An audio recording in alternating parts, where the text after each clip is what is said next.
রিলসের জন্য মানে ভিডিও করতে আসছিলাম জায়গাটা, ও গাছে বসে আছে। আর আমি এতক্ষণ পিকচার ক্লিক করলাম, পিকচার ক্লিক করা হয়ে গেছে, তো বসে আছি। তো চলো জায়গাটা জাস্ট দেখাবো, আর কোথায় আসছি, কোন জঙ্গলে আসছি সেটাও দেখাবো। চলো দেখাচ্ছি। এই দেখো এখানে একটা গাছ ভেঙে গেছে, এটাকে আমরা আমাদের রিলস বানানোর জায়গা বানিয়ে নিয়েছি। ওখানে বসে হচ্ছে। এই যে জায়গাটা দেখো, খুব সুন্দর জায়গাটা, মানে ভালো লাগে। মানে ফটো তো ঠিক আছে, উল্টে উল্টে পড়ে যায় ও মা করতে করতে।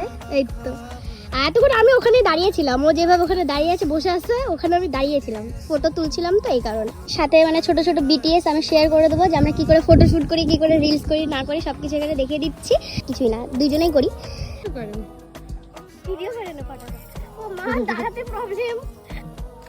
ও মা